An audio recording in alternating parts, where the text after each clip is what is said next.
A few weeks ago, Blackpink sent the internet into a frenzy with one announcement: their return to the global stage with the Deadline World Tour. After nearly 2 years of focusing on their solo paths, fans were overjoyed, emotional even, to see all 4 members reunite under one banner. The title, however, stirred up some serious speculation. Deadline? Some fans panicked. Was this their final tour together? Others took it as a symbol of rebirth, a new era for the group after a long stretch of solo projects. Either way, one thing was clear: Blackpink was back. And they were doing it with style. The Deadline World Tour quickly became the most anticipated K-pop tour of 2025. It felt like a full-circle moment, a reward after more than a year of each member exploring her path. So how did we get here? Let's rewind and talk about where each member's journey led them, and how it all brought Blackpink back to the stage stronger than ever. Let's start with Jennie, the Trailblazer. In late 2023, Jennie shocked the K-pop world by launching her label, Odd Atelier, often stylized as OA. While some might assume this was a side project or a passion hobby, it was anything but. Odd Atelier was Jennie's way of reclaiming artistic control. She described it as a space for new things oddly and uniquely, signaling a deep desire to experiment beyond the confines of traditional idol branding. And then she signed with Columbia Records. This move was huge, a direct channel into the Western music industry. With Columbia's reach and Jennie's star power, all eyes were on what she would do next. March 7th, 2025 answered that question with Ruby, Jennie's debut solo album. The project was a genre-blending masterpiece, full of surprises and star-studded collaborations. Dua Lipa brought her dance-pop energy, while Childish Gambino added layers of artistry and social commentary. The production was crisp, the visuals were bold, and the lyrics gave us a rare glimpse into Jennie's inner world. Within 1 week, Ruby sold over 660,000 copies in South Korea alone, a staggering figure for a solo debut. Internationally, the album climbed charts, trended on TikTok, and sparked thousands of dance challenges and fan covers. But beyond the numbers, Ruby was a statement. Jennie wasn't just a member of Blackpink anymore. She was a label owner, a global collaborator, and a fully formed solo act. From her choreography to her fashion choices, everything about this era screamed creative freedom. And fans loved it. Jennie even hinted in interviews that more was coming: new cines under Odd Atelier, possible tours, and a desire to nurture other young talents. In short, she wasn't just building a career. She was building a legacy. Ruby proved that Jennie could stand alone, but perhaps more importantly, it proved that she could lead. Now let's move to Lisa, the chameleon. Lisa's solo era was about expansion in every sense of the word. After conquering the charts with her 2021 debut singles La Lisa and Money, she took a few years to map out her next move. And when she came back, she didn't hold back. In 2024, Lisa released 3 new singles: Rockstar, Moonlit Floor, Soleil, and New Woman. Each song had its flavor, its own story. Rockstar was a high-octane banger, loud, confident, and dripping with swagger. Moonlit Floor slowed things down with moody late-night vibes. And New Woman, a standout collaboration with Spanish icon Rosalía, fused flamenco influences with modern pop, resulting in a sultry and hypnotic anthem that became a global hit. But Lisa wasn't only dominating music. She stepped into acting for the first time, landing a role in Season 3 of HBO's The White Lotus. The show, known for its dark humour and cinematic flair, offered Lisa a completely different stage. While her role was relatively small, critics praised her natural presence, and fans eagerly discussed her scenes online, frame by frame. It opened new doors and a new chapter.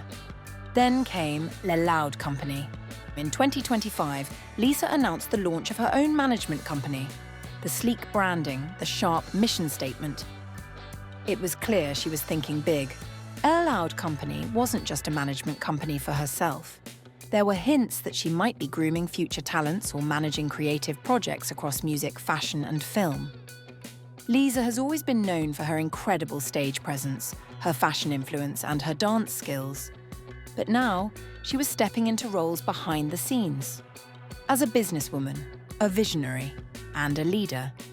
And through all this, her connection with fans never wavered. Whether on TikTok or Instagram, Lisa shared behind-the-scenes moments, dance rehearsals, and her signature goofy charm.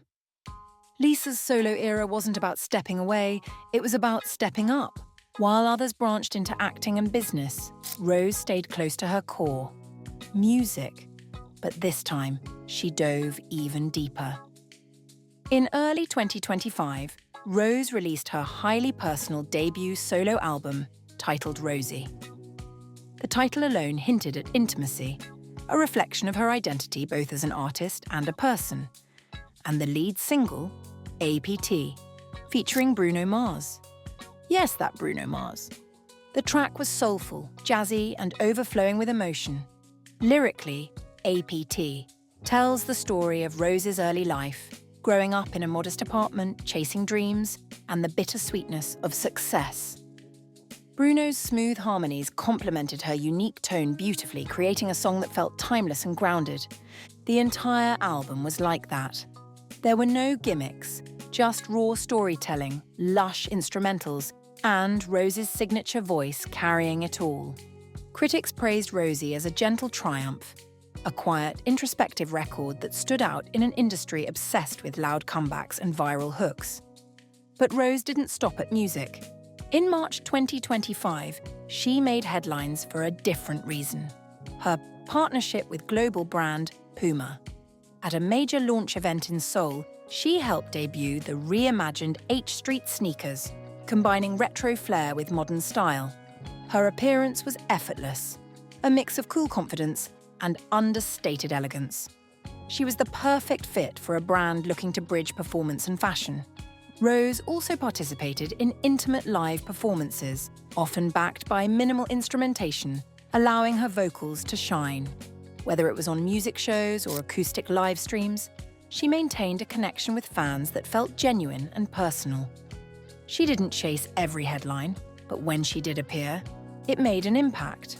Rose's solo journey reminded everyone that music doesn't need to be loud to be powerful. Her artistry was in the details, the lyrics, the melodies, the moments of silence between notes. And finally, Jizu, the most enigmatic member, yet perhaps the one who surprised fans the most. On February 14, 2025, Jizu released her first solo EP, Amortage. The name was a blend of amour and heritage, and the music followed suit, a nostalgic yet fresh take on love in all its forms. The EP leaned into bubblegum pop, but don't let the genre fool you. Each track was intricately crafted, filled with storytelling, layered emotion, and clever production.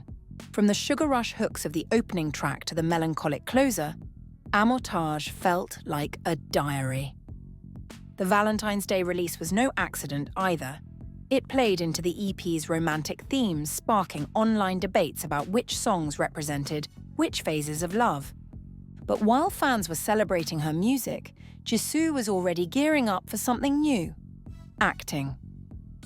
Her upcoming lead role in a major romantic drama film alongside Lee Min-ho made headlines instantly. The two are set to portray lovers navigating fame and identity, a meta-narrative that feels oddly personal. Industry insiders are already calling it a potential blockbuster, and expectations are sky high. This wasn't Jizu's first time acting. She previously appeared in dramas, but this marked her first leading role in a feature film. And with a co-star as established as Lee Min-ho, it was clear the industry saw her as a serious talent, not just an idol making a cameo. What makes Jizu's journey so compelling is how quietly yet confidently she moves. She doesn't post often, doesn't chase headlines. But when she acts, sings, or even shares a photo, it resonates. Jizu's solo era wasn't about reinvention. It was about revelation. After all the solo triumphs, Ruby, Rockstar, Rosie, Armitage, came the moment fans had been waiting for: the reunion. Blackpink announced their Deadline World Tour, and it sent shockwaves through the fandom. The name might have sparked rumours, but the message was clear. They were back, and stronger than ever. The tour begins in Goyang, South Korea on July 5th, a symbolic homecoming. From there, they'll travel across Asia, then hit North America, Europe and Australia. And after that, a 3-night spectacle in Tokyo in the middle of January 2026. What makes this tour different isn't just the locations or the production value, it's the narrative. Each concert will reportedly include solo performances alongside group hits. Fans will get to see the evolution of each member. Ruby live, Rockstar choreo,